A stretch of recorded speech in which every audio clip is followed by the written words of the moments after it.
How you doing?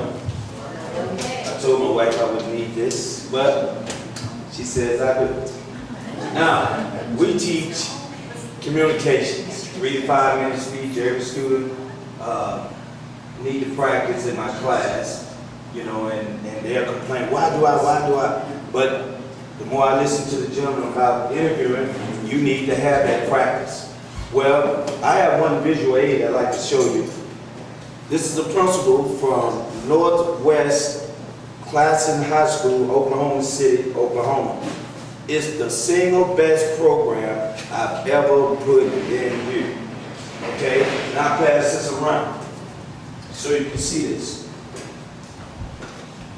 I'm Sergeant First Class William VanHooks, Jr.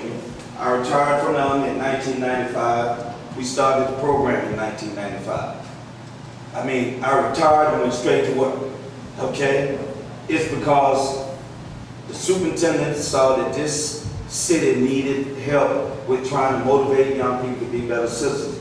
So that is the mission, to motivate young people to be better citizens. Our number one goal is to assure that all students graduate from high school. You heard everybody here. That's what you're looking for. High school diploma, GED. Our emphasis are leadership training, teamwork, communicational skills, and government, such as citizenship, military history, and vocal, reading and writing. And also, we don't discriminate between male, female, short, tall, big, or small. Okay? We even have our books with Spanish language. Okay? And in certain areas, young retired persons, notice I said young, okay? If you have that secondary language, you can get an additional $5,000 to $10,000 on your pay because of being able to interpret the language. Our program give a young person a uniform. It's to get them used to wearing a uniform. Dressing correctly doesn't cost them anything. The only cost is responsibility. Books are free. We keep the books there because at school now, you have to practice with the 4 Ps: pencil, pen, paper, and your own personal computer.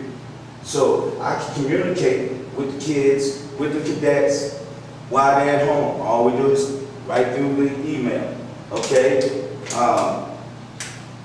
Students here are on the launching pad of the future.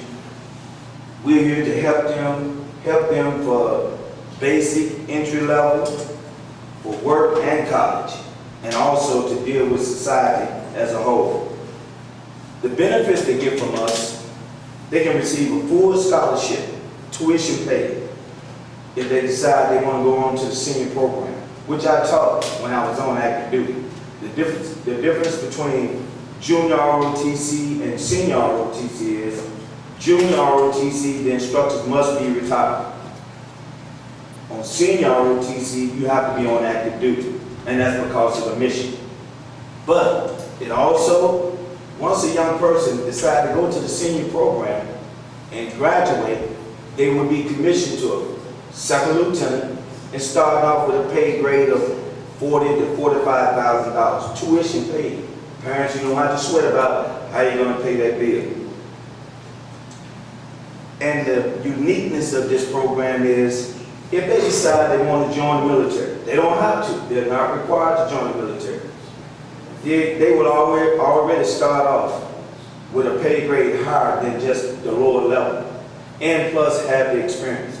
We take young men and women off on the weekends to compete. We compete in Kentucky, we compete here in Indiana, we also compete in Illinois and Tennessee. During the summer, they get a chance to go with me, form a drill sergeant, and live on a military base for a week and learn the structure of leadership, working as a team. And I tell you, parents, the rewards are just remarkable. I am a product of this program. In Memphis, Tennessee, I was in ROTC. And every time you turn on the TV now, you hear about Memphis. Well, you can see right now, I'm not one of the products where I'm in the bad side of the house. You know what I mean?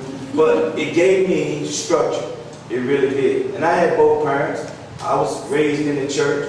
I knew the yes man and no man, but it doesn't hurt to get that little extra.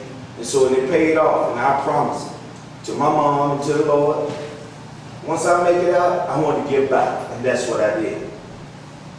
So I think you need to really think about trying to get your young child, grandchild, to take this program.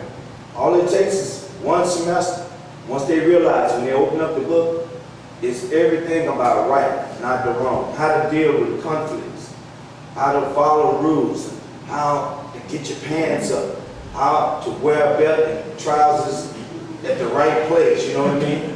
So, tying up your shoes, you know what I mean? Not trying to throw all these little signs and talking loud, being respectful, and getting that education. You will see a change. I have a young man who started off with the program with a 0.98 GPA. And in the city of Evansville, GPA is based on the 4.0 scale. And the young man now has an opportunity to go to Washington, D.C.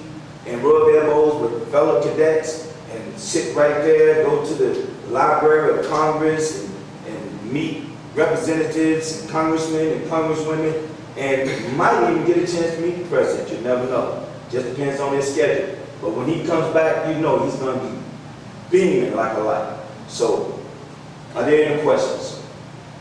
Yes, ma'am. Is it possible to implement your ROTC program in the juvenile system? Yes, ma'am. We have students that are homeschooled, and the superintendent has allowed them, if they come in for that 1 hour or 2 hour course, because in some schools there's a 90-minute course and there's a 50-minute course. Right now we're at Harrison High School, okay? And as soon as the teachers agree to doing the block schedule, the course will be a little longer, okay? It's only at one school right now, but if your student is at North or Bossy or Wrights, they can, or Central, they can be bused to the school, and we're doing it every day. We even have 3 students that come from Ward County, from Castle. So he's very supportive, very supportive. Any other questions? Thank you.